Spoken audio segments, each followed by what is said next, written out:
So everybody's already there, right? All right. We're gonna open up in prayer first before we read.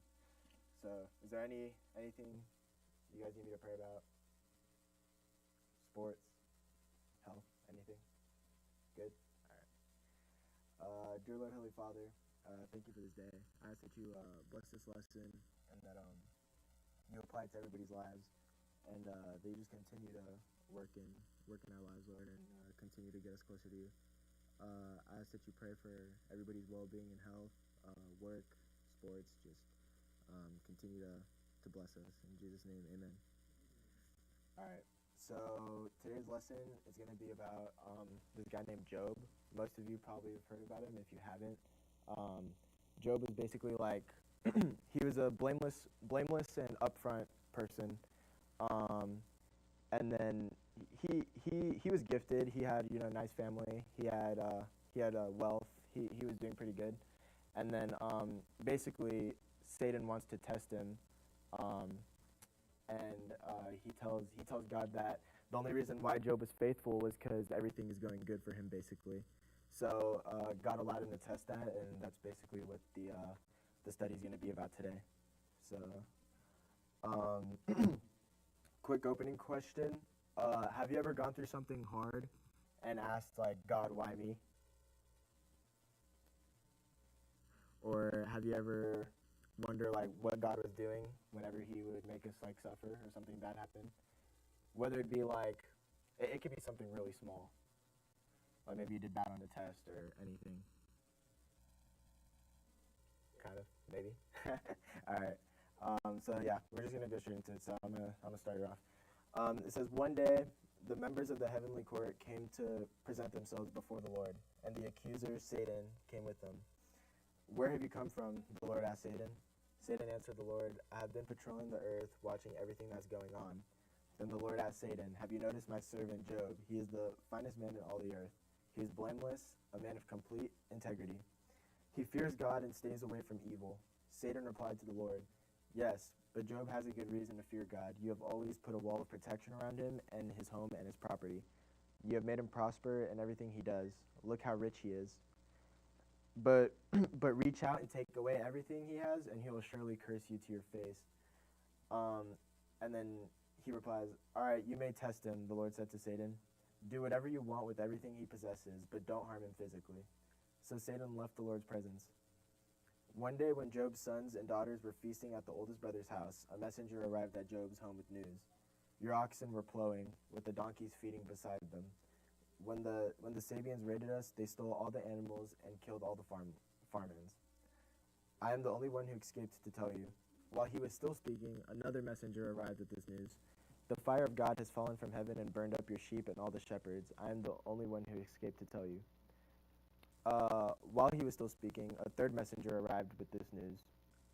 3 bands of Chaldean raiders have stolen your camels and killed your servants. I am the only one who escaped to tell you.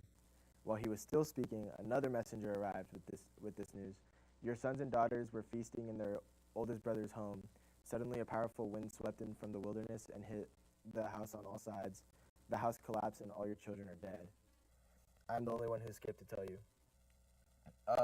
Job stood up and tore his robe in grief. Then he shaved his head and fell to the ground to worship. He said, I came naked from my mother's womb, and I will be naked when I leave. The Lord gave me what I had, and the Lord had taken it away. Praise the name of the Lord. And all of this, Job did not sin by blaming God. So what do you guys get out of all that? So clearly he has everything, and then as he's getting tested, messenger after messenger just pulls up and basically takes everything away that he had. So if you were in that situation, how do you think you would react at that point? Like everything was going good, everything was perfect, and then out of nowhere, like blink of an eye, it's all taken away. I think I'd be upset, but I don't think I would blame God for what happened. So what would be like your like live reaction basically? You just be upset. That's it. Yeah. Okay.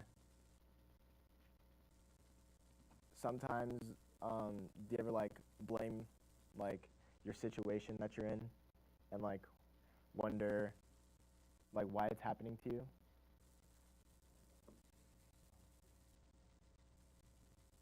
Not really. So over here it shows that he was gifted, and then Satan mentions that the only reason why Job was being faithful was because he had everything going good for him, right?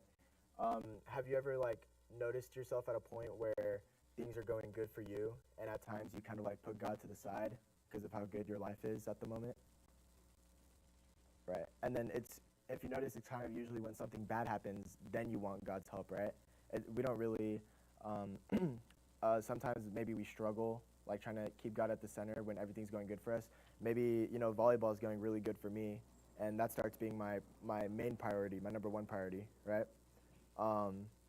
So I think that shows how important it is to like prioritize him even when things are going good, because he's the one that gave you all of that, right? He's the one that got you there to be able to have stuff flowing. And it's oftentimes when we're like pouring all of our like minds to one thing that isn't God, God tends to take it away, kind of like as a sign, like, hey, your priorities aren't straight, like get right, you know. So it could be anything. Like obviously, like you guys run, Aubrey, you do like dancing and stuff. Maybe sometimes that gets in the way.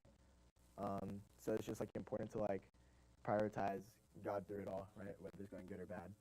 So God accepts that challenge. He's like, yeah, you can test Job, right? And then the messengers start coming in, and then they start telling him that he's losing stuff. And then, yeah, Jack, like you said, you would probably be sad. That's what Job did. He was sad, but it's okay to grieve. Like, grieving is not a sin. And then he says, oh, sorry, guys. A little bit. So just to, like, sum you up real quick, we're in Job chapter 1. And then, Norris, you want to sit next to him so you could... Yeah, so we're in Job chapter 1, and basically, Job is a guy that's like really obedient to God, and then Satan goes up to him and basically says like the only reason he's faithful to God is because everything's like given to him or whatever. So God lets Satan take like all of his possessions away. So like he loses his animals, he loses like his kids and all that stuff, and then at the end of it, he says, "I came naked from my mother's womb, and I'll be naked when I leave. The Lord gave me what I had, and the Lord has taken it away. Praise the name of the Lord." And all this, Job did not sin by blaming God. So when he says, "I came naked from my mother's womb, and I'll be naked when I leave," how does that like kind of like change your perspective on life? I think he's trying to say, like, when he came into the earth, like, he didn't have anything. He was just, like, a baby, you know? And so he's like, everything that I have is God's, and if God chooses to give it to me, then I'll be blessed and be thankful for it. But if God takes it away, like, I'm still going to have a relationship with God, and I know that, like, God's doing it for a reason. And so that Job, like, really just has a good trust in the Lord, and he just continues to bless him no matter the situation, which is really good. Yeah, so basically like the main idea that he gives and takes away, right? Like he gives what you have and he takes away what you have, right? It's just how he is. He has that power.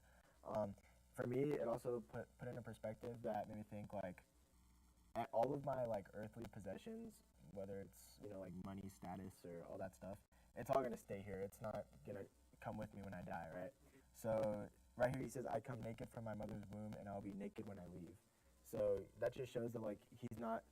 Yes, he's sad. He's grieving because like let's be realistic. He just lost his family and all of his crops and everything. But he never blamed God throughout that situation. He mentions that, and it kind of shows how much trust that he has in him that he'll end up providing. So yeah. So sometimes suffering isn't about punishment, but proving the strength of your faith. So we're gonna go to. Yeah, we're gonna go to the next chapter. We're gonna go to chapter 2. So right there, he got everything taken away. He goes down, he shaves his head, and he worships God. Right. So in chapter 2, this is Job's second test. One day, the members of the heavenly court came again to present themselves before the Lord, and the accuser Satan came with them. Where have you come from? The Lord asked Satan. Satan answered the Lord, "I have been patrolling the earth, watching everything that's going on." Then the Lord asked Satan, "Have you noticed my servant Job? He is the finest man in all the earth. He is blameless, a man of complete integrity. He fears God and stays away from evil.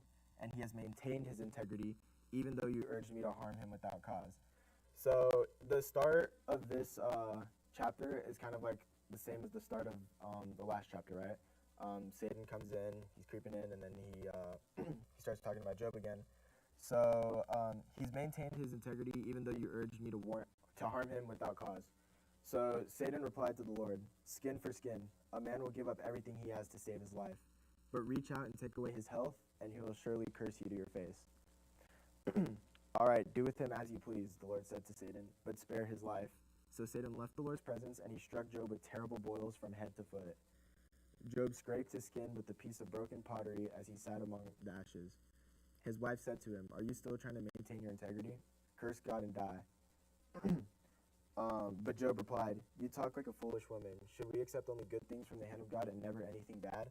So in all this, Job said nothing wrong. So whatever his wife was implying, why was that wrong? So his wife said to him, "Are you still trying to maintain your integrity? Curse God and die." So what do you guys get out of that?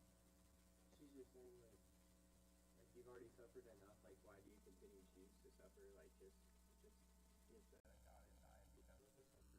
Right.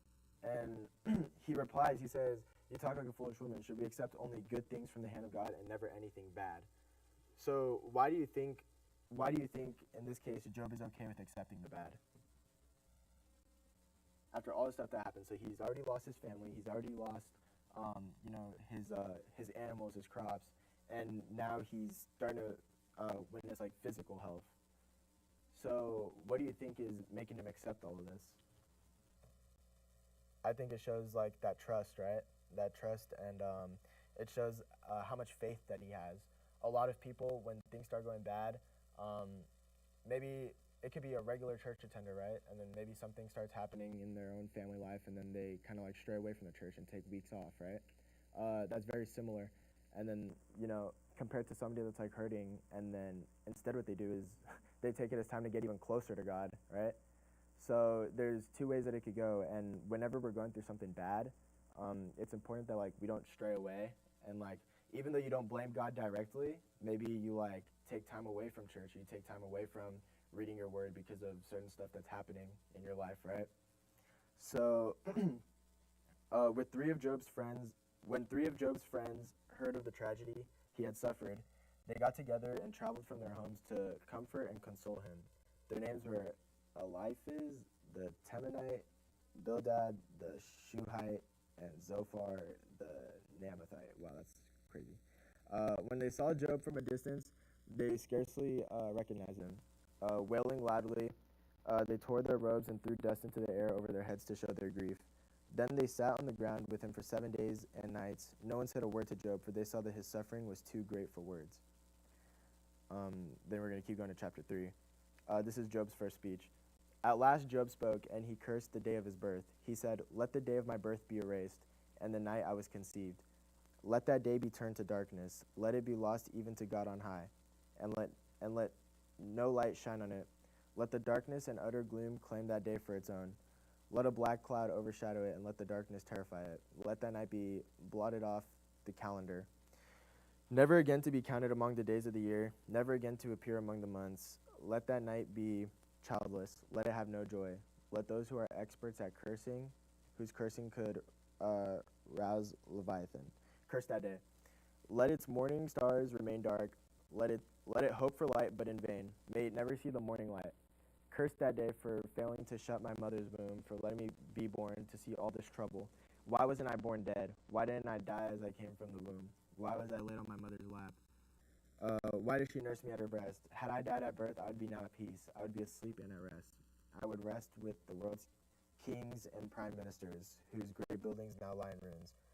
I would rest with princes, rich in gold, whose palaces were filled with silver. Why wasn't I buried like a stillborn child, like a baby who never lives to see the light? For in death the wicked cause no trouble, and the weary are at rest.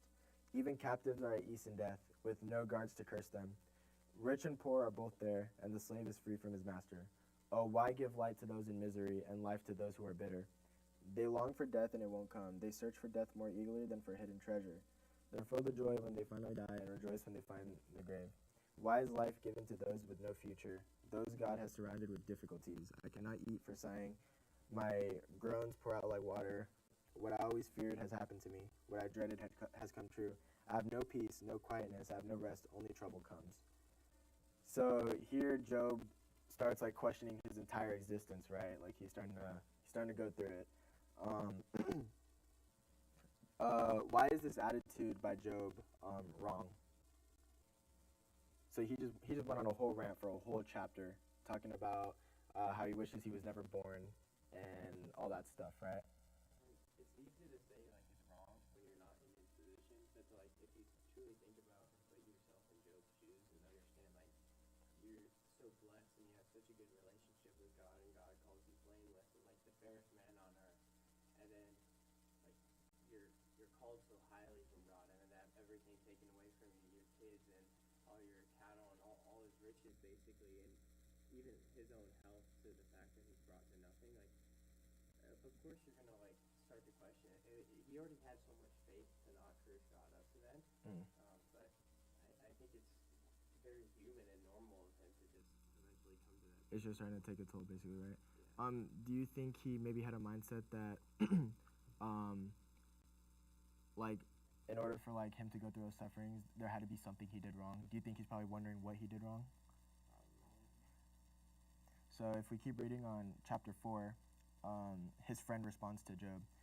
So then Eliphaz, I don't know how to pronounce that. Eliphaz, the Temanite, replied to Job, "Will you be patient and let me say a word? For who could keep from speaking out? In the past, you have encouraged many people. You have strengthened those who were weak. Your words have supported those who were falling. You encourage those with shaky knees. But now when trouble strikes, you lose heart. You are terrified when it touches you. Doesn't your reverence for God give you confidence? Doesn't your life of integrity give you hope? Stop and think, did the innocent die? When have the upright been destroyed? My experience shows that those who plant trouble and cultivate evil will harvest the same. A breath from God destroys them. They vanish in the blast of his anger. The lion roars and the wildcat snarls, but the teeth of strong lions will be broken. The fierce lion will starve for lack of prey, and the cubs of the lioness will be scattered. This truth was given to me in secret, as though whispered in my ear. It came to me in a disturbing vision at night, when people are in a deep sleep.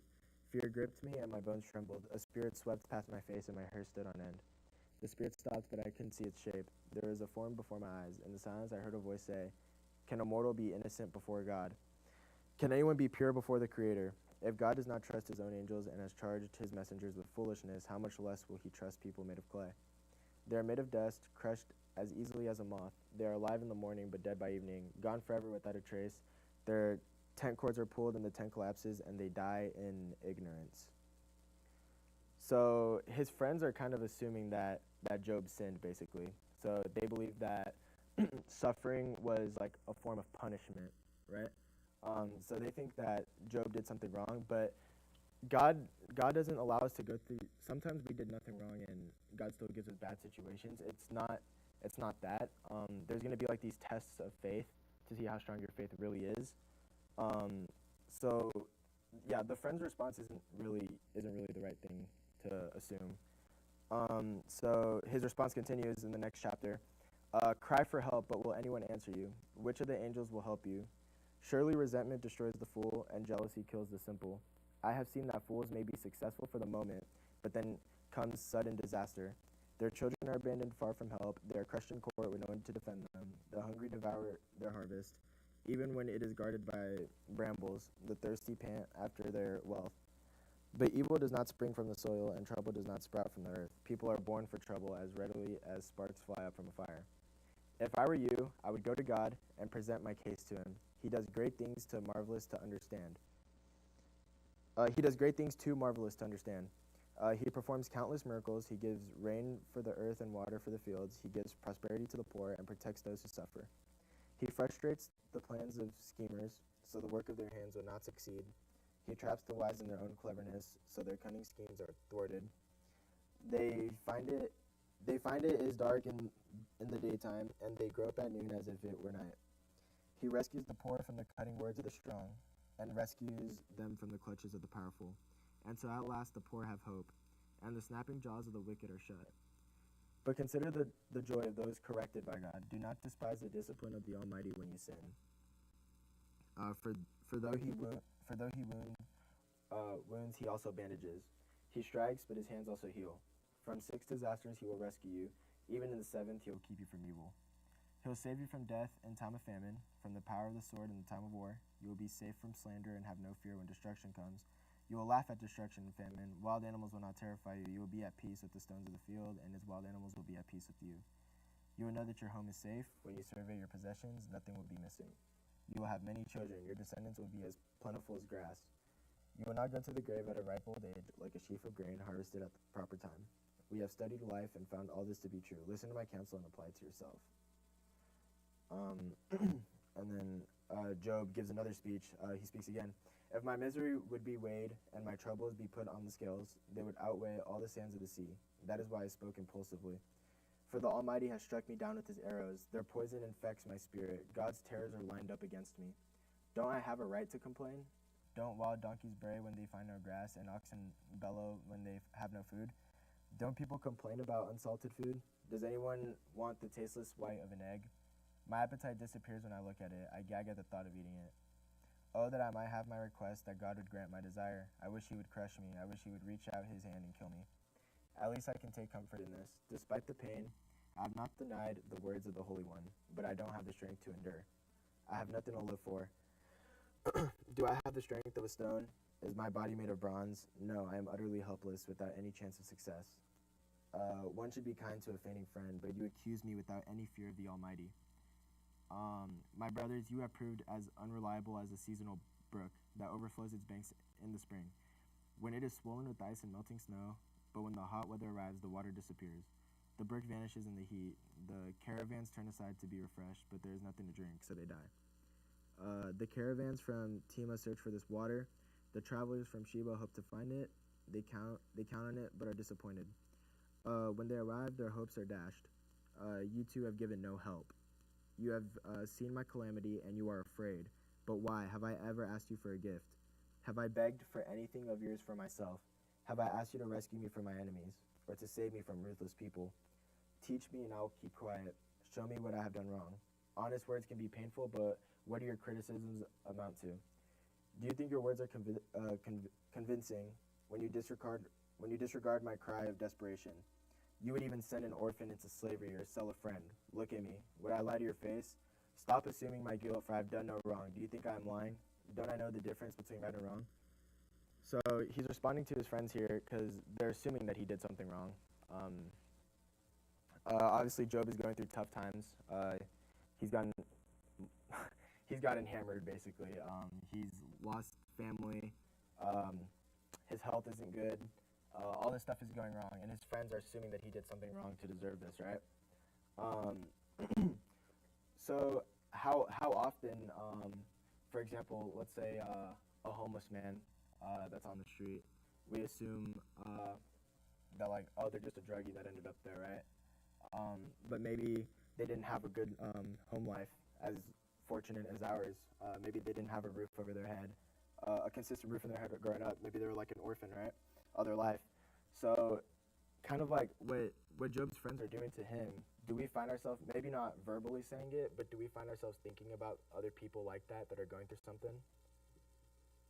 I'm pretty sure we all have, right? So yeah, that's not a right mentality to have, obviously, because we don't know people's struggles and what's going on behind the scenes. Maybe they could be doing all they can, and they just have really unfortunate situation. So that's why his friends are wrong. So if you keep reading, is not all human life a struggle? Our lives are like that of a hired hand, like a worker who longs for the shade, like a servant waiting to be paid. I too have been assigned months of fertility, longing weary nights of misery. Lying in bed, I think, when will it be morning? But the night drags on and I toss till dawn. My body is covered with maggots and scabs. My skin breaks open, oozing with pus. So Job cries out to God. My days fly faster than a weaver's shuttle. They end without hope. Oh God, remember that my life is but a breath, and I will never again feel happiness. You see me now, but not for long. You will look for me, but I will be gone. Just as cloud dissipates and vanishes, those who will die will not come back. They are gone forever from their home, never to be seen again. I cannot keep from speaking. I must express my anguish. My bitter soul must complain. Am I a sea monster or a dragon that you must place me under guard? I think my bed will comfort me and sleep will ease my misery, but then you shatter me with dreams and terrify me with visions. I'd rather be strangled, rather die than suffer like this. I hate my life and don't want to go on living. Oh, leave me alone for my few remaining days. What are people that you should make so much of us, that you should think of us so often? For you examine us every morning and test us every moment. Why won't you leave me alone at least long enough for me to swallow? If I have sinned, what have I done? If I have sinned, what have I done to you? O watcher of all humanity, why make me your target? Am I a burden to you? Why not just forgive my sin and take away my guilt? For soon I will lie down in the dust and die. When you look for me, I'll be gone. So obviously he's grieving. Now he's crying out for God, like just asking for answers. Like, what did he do wrong? So he gets another response from Bildad. Then Bildad the Shuhite replied to Job, how long will you go on like this? You sound like a blustering wind. Does God twist justice? Does the Almighty twist what is right? Your children must have sinned against him, so their punishment was well deserved. But if you pray to God and seek the favor of the Almighty, and if you are pure and live with integrity, he will surely rise up and restore your happy home. And though you started with little, you will end with much. Just ask the previous generation. Pay attention to the experience of our ancestors, for we were born but yesterday and know nothing. Our days on earth are as fleeting as a shadow, but those who came before us will teach you. They'll teach you the wisdom of old. Can papyrus? I don't know how to pronounce that. Papyrus reeds grow tall without a marsh. Can marsh grass flourish without water? While they are still flowering, not ready to be cut, they begin to wither more quickly than grass. The same happens to all who forget God. The hopes of the godless evaporate. Their confidence hangs by a thread. They're leaning on a spider's web. They cling to their home for security, but it won't last. They try to hold it tight, but it will not endure. The godless seem like a lush plant growing in the sunshine. Its branches spreading across the garden, its roots grow down through a pile of stones. It takes hold on a bed of rocks, but when it is uprooted, it's as though it never existed. That's the end of its life, and the others spring up from the earth to replace it. But look, God will not reject a person of integrity, nor will he lend a hand to the wicked. He will once again fill your mouth with laughter and your lips with shouts of joy. Those who hate you will be clothed with shame, and the home of the wicked will be destroyed. Job gives a third speech. Then Job spoke again. Yes, I know all this is true in principle, but how can a person be declared innocent in God's sight? If someone wanted to take God to court, would it be possible to answer him even though in a thousand would it be possible to answer him even once in 1,000 times? For God is so wise and so mighty, who has ever challenged him successfully? Without warning, he moves the mountains, overturning them in his anger. He shakes the earth from its place, and its foundations tremble. If he commands it, the sun won't rise and the stars won't shine. He alone has spread out the heavens and marches on the waves of the sea. He made all the stars, the Bear and Orion, the Pleiades, and the constellations of the southern sky. He does great things too marvelous to understand. He performs countless miracles. Yet when he comes near, I cannot see him. When he moves by, I do not see him go. If he snatches someone at death, who can stop him? Who dares to ask, what are you doing? And God does not restrain his anger. Even the monsters of the sea are crushed beneath his feet. So who am I that I should try to answer God or even reason with him? Even if I were right, I would have no defense. I could only plead for mercy. And even if I summoned him and he responded, I'm not sure he would listen to me. For he attacks me with the storm and repeatedly wounds me without cause. He will not let me catch my breath, but fills me instead with bitter sorrows. If it's a question of strength, he's the strong one. If it's a matter of justice, who dares to summon him to court? Though I am innocent, my own mouth would pronounce me guilty. Though I am blameless, it would prove me wicked. I am innocent, but it makes no difference to me. I despise my life. Innocent or wicked, it is all the same to God. That's why I say he destroys both the blameless and the wicked. When a plague sweeps through, he laughs at the death of the innocent. The whole earth is in the hands of the wicked, and God blinds the eyes of the judges. If he's not the one who does it, who is? My life passes more swiftly than a runner. It flees away without a glimpse of happiness. It disappears like a swift papyrus boat. Like an eagle swooping down on his prey, if I decided to forget my complaints, to put away my sad face and be cheerful, I would still dread all the pain. For I know you will not find me innocent, O God. Whatever happens, I will be found guilty. So what's the use of trying? Even if I were to wash myself with soap and clean my hands with lye, you would plunge me into a muddy ditch, and my own filthy clothing would hate me. God is not a mortal like me, so I cannot argue with him or take him to trial. If only there were a mediator between us, someone who could bring us together. The mediator could make God stop beating me, and I would no longer live in this terror of his punishment. Then I could speak to him without fear, but I cannot do that in my own strength. So he's basically showing how powerful God is, right? Like he like even if like Job can be as innocent as he thinks he is, but whenever he's trying to like argue his case with God, you can't really do that, right? I mean, obviously you can plea and ask for his help and ask for his guidance, but you can never prove yourself right. Basically, you know what I'm saying? So over here he says, here, let me go back. Over here it says,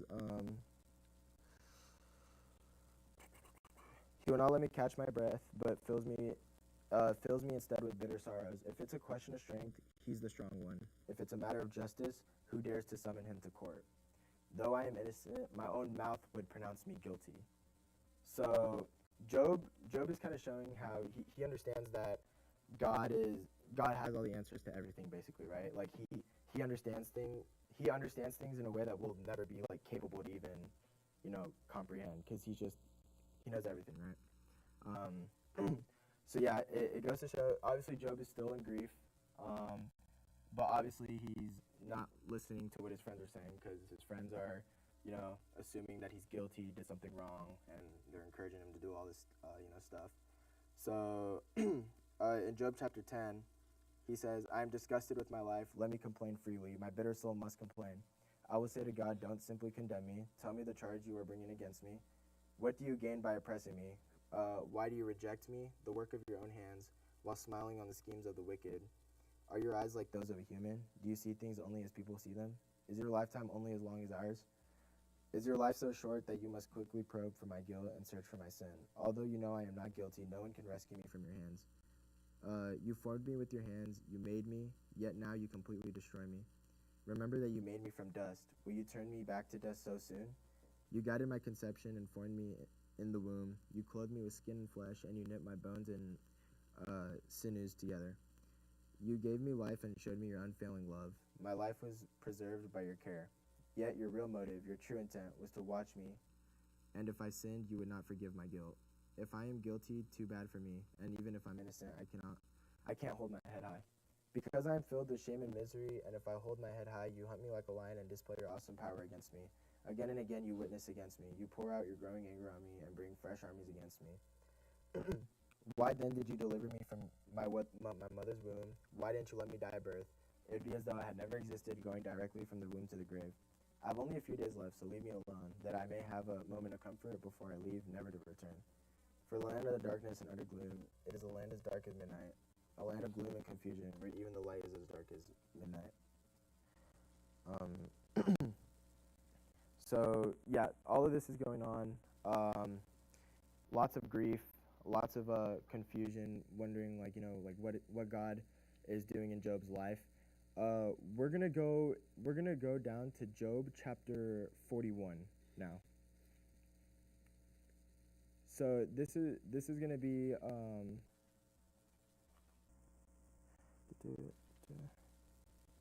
sorry, Job chapter 39. Nope, 38. Jeez, when does it start? Yeah, all right. Job chapter 38. Okay, so the Lord answered Job from the whirlwind. Who is this that questions my wisdom with such ignorant words? Brace yourself like a man, because I have some questions for you, and you must answer them. Where were you when I laid the foundations of the earth? Tell me if you know so much. Who determines its dimensions and stretched out the surveying line?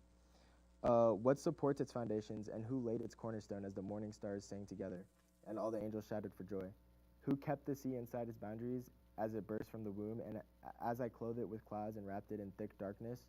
For I locked it behind barred gates, limiting its shores. I said, this far and no farther will you come. Here your proud waves must stop. Have you ever commanded the morning to appear and caused the dawn to rise in the east? Have you made daylight spread to the ends of the earth, to bring an end to the night's wickedness? As the light approaches, the earth takes shape like clay, pressed beneath a seal. It is robed in brilliant colors. The light disturbs the wicked and stops the arm that is raised in violence. Have you explored the spring from which the seas come? Have you explored their depths? Do you know where the gates of death are located? Have you seen the gates of utter gloom? Do you realize the extent of the earth? Tell me about it if you know. No response. Where does light come from, and where does darkness go? Can you take Can you take each to its home? Do you know how to get there? But of course you know all this, for you were born before it was all created, and you are so very experienced. Have you visited the storehouses of the snow, or seen the storehouses of hail? I have reserved them as weapons for time of trouble, for the day of battle and war. Where is the path to the source of light? Where is the home of the east wind? Who created a channel for the torrents of rain? Who laid out the path for the lightning? Who made the rain fall on barren land in a desert where no one lives? Who sends rain to satisfy the parched ground and make the tender grass spring up? Does the rain have a father? Who gives birth to the dew? Who is the mother of the ice? Who gives birth to the frost from the heavens? For the water turns to ice as hard as rock, and the surface of the water freezes. Can you direct the movement of the stars, binding the cluster of the Pleiades, or loosening the cords of Orion? Can you direct the constellations through the seasons, or guide the bear with her cubs across the heavens? Do you know the laws of the universe? Can you use them to regulate the earth? Can you shout to the clouds and make it rain? Can you make lightning appear and cause it to strike as you direct? Who gives intuition to the heart and instinct to the mind? Who is wise enough to count all the clouds? Who can tilt the water jars on heaven when the parched ground is dry and the soil has hardened into clods? Can you stalk prey for a lioness and satisfy the young lion's appetites as they lie in their dens or crouch in the thicket? Who provides food for the ravens when their young cry out to God and wander about in hunger? So God is basically asking Job all of these questions, and he hasn't answered yet one. And that was a whole chapter of questions. He asks, where were you when I created the heavens and the earth? Right? Job is non-existent. Like, God knows everything. He's experienced everything. He knows everything to like a level we'll never be able to understand. And that's why Job wasn't able to answer all of these questions, right? So he actually continues in the next chapter as well. He says, do you know when the wild goats give birth? Have you watched as deer are born in the wild? Do you know how many months they carry their young? Are you aware of the time of their delivery? They crouch down to give birth to their young and deliver their offspring. Their young grow up in the open fields. They leave home and never return. Who gives the wild donkey its freedom? Who untied its ropes? I have placed it in the wilderness. Its home is the wasteland. It hates the noise of the city and has no driver to shout at it. The mountains are its pastureland, where it searches for every blade of grass. Will the wild ox consent to being tamed? Will it spend the night in your stall? Can you hitch a wild ox to a plow? Will it plow a field for you? Given its strength, can you trust it? Can you lead and trust the ox to do your work? Can you rely on it to bring home your grain and deliver it to your threshing floor? The ostrich flaps her wings grandly, but they are no match for the feathers of the stork. She lays her eggs on top of the earth, letting them be warmed in the dust. She doesn't worry that a foot might crush them or a wild animal might destroy them. She is harsh toward her young as if they were not her own. She doesn't care if they die, for God has deprived her of wisdom. He has given her no understanding, but whenever she jumps up to run, she passes at the swiftest horse with its rider. Have you given the horse its strength, or clothed its neck with a flowing mane? Did you give it the ability to leap like a locust? Its majestic snorting is terrifying. It paws the earth and rejoices in its strength. When it charges out to battle, it laughs at fear and is unafraid. It does not run from the sword. The arrows rattle against it, and the spear and javelin flash. It paws the ground fiercely and rushes forward into battle when the ram's horn blows. It snorts at the sound of the horn. It senses the battle in the distance. It quivers at the captain's commands in the noise of battle. Is it your wisdom that makes the hawk soar and spread its wings towards the south? It is at your command that the eagle rises to the heights to make its nest. It lives on the cliffs, making its home on a distant rocky crag. From there it hunts its prey, keeping watch with piercing eyes. Its young gulp down blood where there's a carcass that you'll find it. So he just keeps going, and then Job finally responds in chapter 40. So then the Lord said to Job, do you still want to argue with the Almighty? You are God's critic, but do you have the answers? And then obviously Job responds to the Lord and says, I am nothing. How could I ever find the answers? I will cover my mouth with my hand. I have said too much already. I have nothing more to say. And then the Lord continues. The Lord answered Job from the whirlwind, brace yourself like a man, because I have some questions for you, and you must answer them. So he has even more questions now. Will you discredit my justice and condemn me just to prove you are right? Are you as strong as God? Can you thunder with a voice like his? All right. Put on your glory and splendor, your honor and majesty. Give vent to your anger. Let it overflow against the proud. Humiliate the proud with the glance. Walk on the wicked where they stand. Bury them in the dust. Imprison them in the world of the dead. Then even I would praise you, for your own strength would save you. Take a look at Behemoth, which I made, just as I made you. It eats grass like an ox. See its powerful loins and the muscles of its belly. Its tail is as strong as a cedar. The sinews of its thighs are knit tightly together. Its bones are tubes of bronze. Its limbs are bars of iron. Um, it is a prime example of God's handiwork, and only its creator can threaten it. The mountains offer it their best food, where all the wild animals play. It lies under the lotus plants, hidden by the reeds in the marsh. The lotus plants give it shade among the willows beside the stream. It is not disturbed by the raging river, not concerned when the swelling Jordan rushes around it. No one can catch it off guard or put a ring in its nose and lead it away. So we go to chapter 41, and he keeps going. Can you catch Leviathan with the hook or put a noose around its jaw?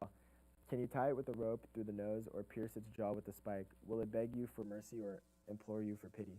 Will it agree to work for you to be your slave for life?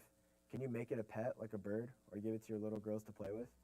Will merchants try to buy it to sell it in their shops? Will its hide be hurt by spears or its head by a harpoon? If you lay a hand on it, you will certainly remember the battle that follows. You won't try that again. No, it is useless to try to capture it. The hunter who attempts it will be knocked down, and since no one dares to disturb it, who then can stand up to me? Who has given me anything that I need to pay back? Everything under heaven is mine.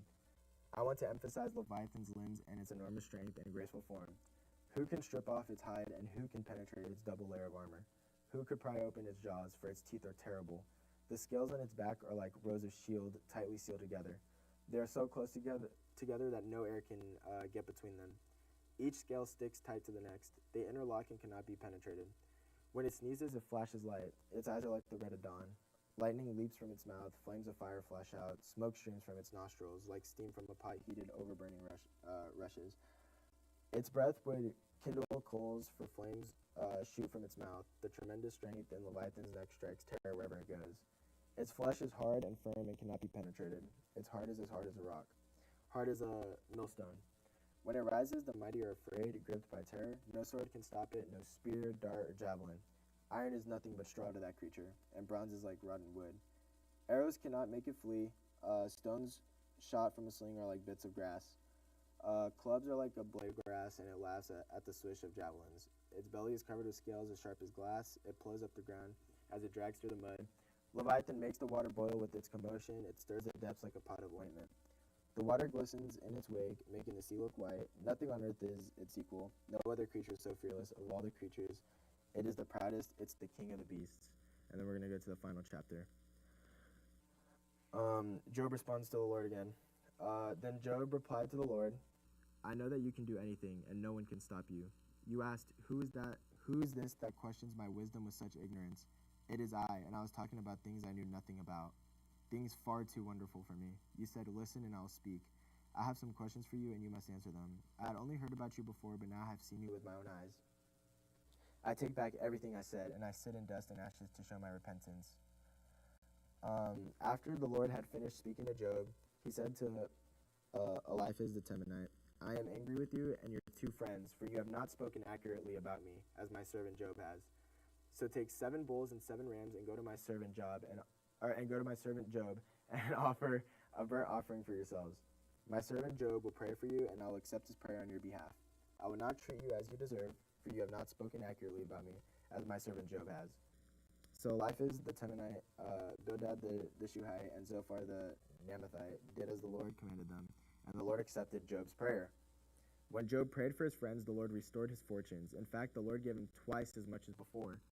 Then all his brothers, sisters, and former friends came and feasted with him in his home. And they consoled him and comforted him because of all the trials the Lord had brought against him. And each of them brought him a gift of money and a gold ring. So the Lord blessed Job in the second half of his life, even more than in the beginning. For now he had 14,000 sheep, 6,000 camels, 1,000 teams of oxen, 1,000 female donkeys. He also gave Job 7 more sons and 3 more daughters. He named the first daughter Jemimah, the second Kezia, and the third Karen Happick. I don't know how to pronounce that. And all the land, no women were as lovely as their daughter. In all the land, no women were as lovely as the daughters of Job, and their father put them into his will along with their brothers. Job lived 140 years after that, living to see 4 generations of his children and grandchildren. Then he died, an old man who had lived a long, full life. Geez, that was a lot. But we got through it. So, yeah, basically, he tries to argue his case with God, and then God ends up asking him all these questions that he doesn't even have the answers to, right? How can you apply that, like, to your life now? Like, maybe sometimes, you said maybe directly you've never wanted to actually argue with God, but at times we question, like, dang, like, what is his plan? Like we don't know, right? Because only he knows. So how does this kind of, like, give you that, how does this, like, bring you comfort in a way? Like, knowing that he's in control at all times, even through, like, the most awful situations.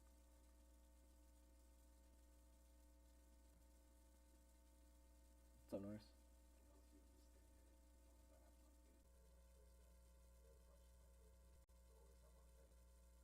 Yeah, that's good. Yeah, that's really good.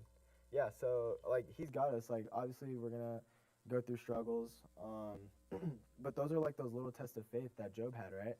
Um, so not little, but those are the tests that Job had, right? That we need to, be ready and know how to respond. And it's important that we don't blame God, because he has the answer to everything. Bye, guys. So yeah, what's one thing you learned from Job's story? One thing, maybe something little that stood out to you after reading all of that.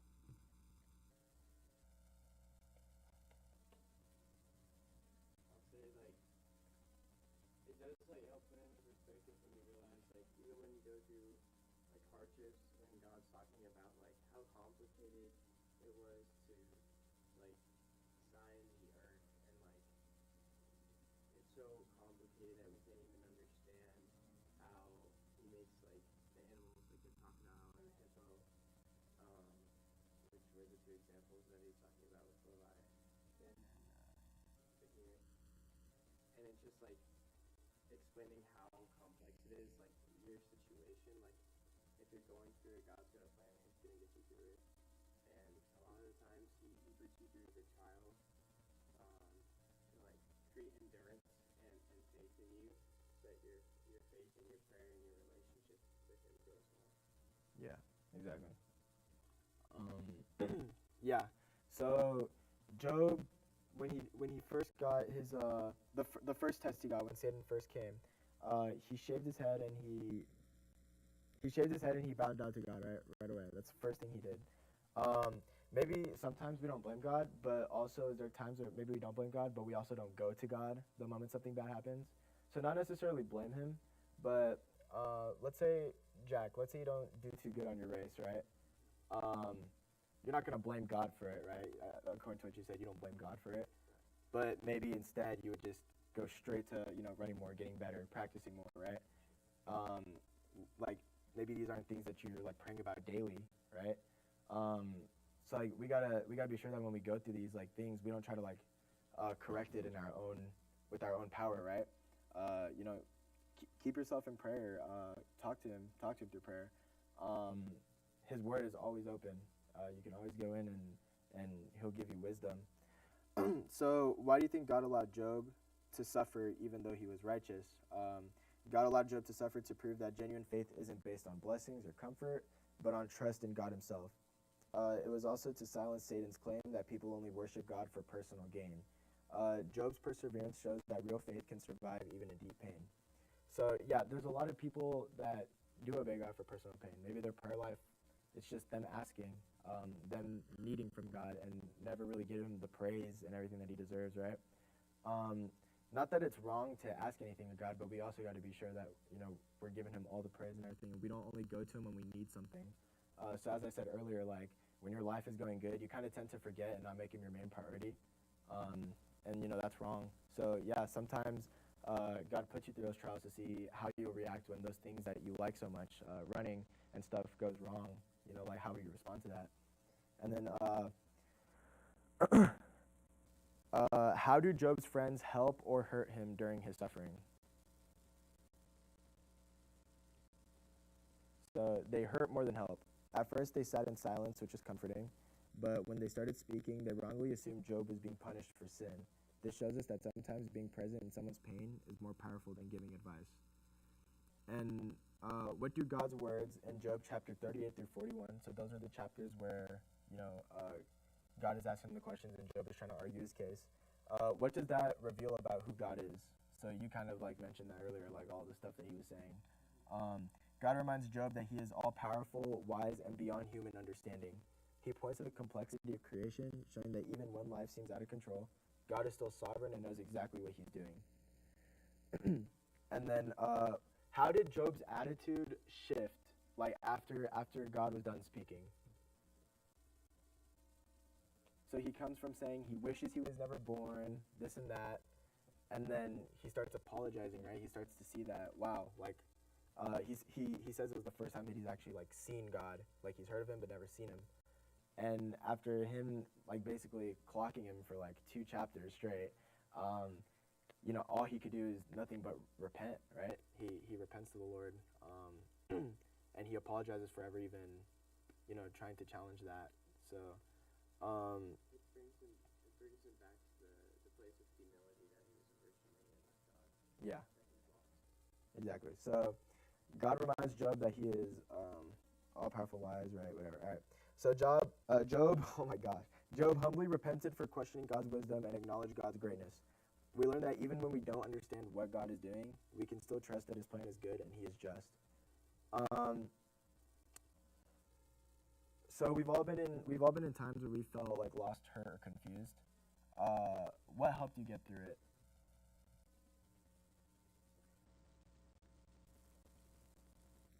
What did you do whenever something wasn't going good at home, with sports, with school? What helped you get through it then?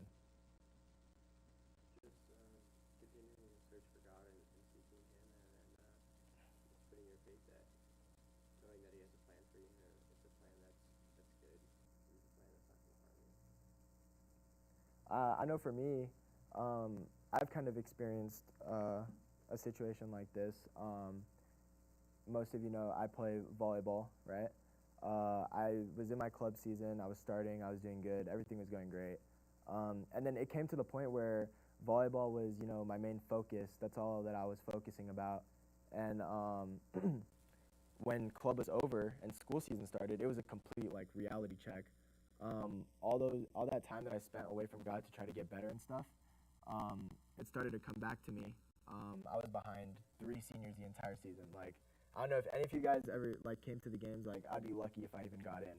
So for me, that was kind of like a reality check where my mindset was completely like, oh, I gotta go to all these club practices. I gotta make volleyball like my full-time thing so I could avoid that exact situation. And I was skipping time on studies. I wasn't making time for God. I'd go to church 1 time a week. That's all I did. I've said it before. Like 1 church service isn't gonna make up. It's not gonna help you renew your mind in God's path. I mentioned before that you need to be in God's word every day. You need to make time, whether it's 15 minutes, 30 minutes, just make that your number 1 priority. Yes, it's good to be good at sports. It's good to want to get better at that. It could be a priority, but God always has to be number 1. Like without him, it's not going to get us anywhere. And I witnessed that. All those hours that I put in, everything, it went to waste. I barely played. Now I'm, like blessed to be in a situation where I could put God first and the things that I'm going through, and I've already seen such a huge change in like my lifestyle. I feel less stress. I feel like before I was so stressed. I was so stressed, like, oh, I'm not gonna be able to start. I'm not gonna get the reps I need. And then it's like a complete mindset change, and it was so like humbling and comforting. So, in times of trouble,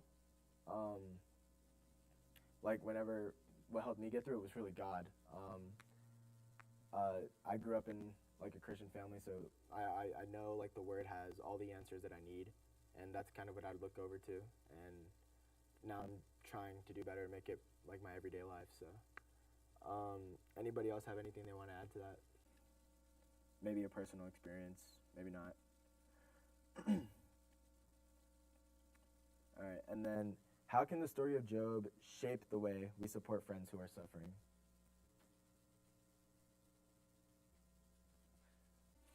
so we seen his friends.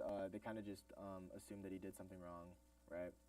So it reminds us to listen first, be present, and avoid judgment.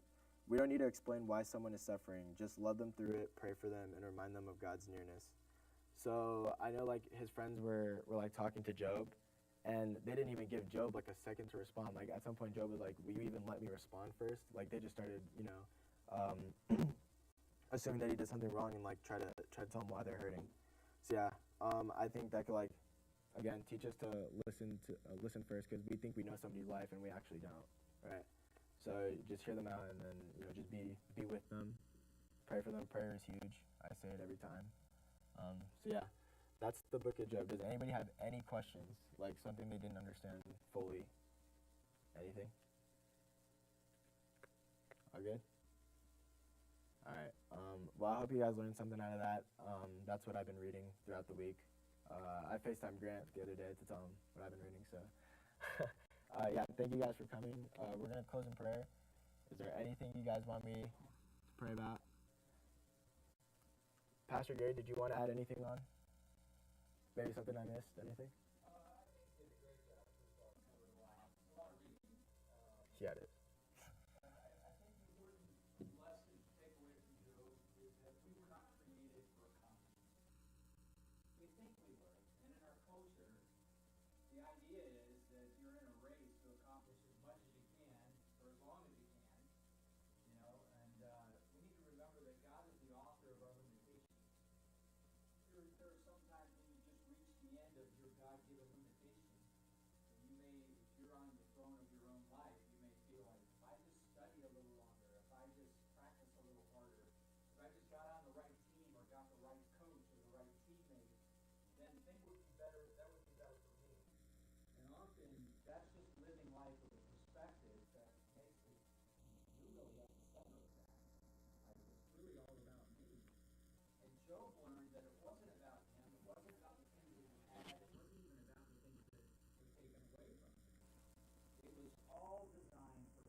Yeah, that's good. So, yeah, he basically just summed that up if you guys maybe missed something that I didn't fully go over. But, yeah, does anybody have anything they want me to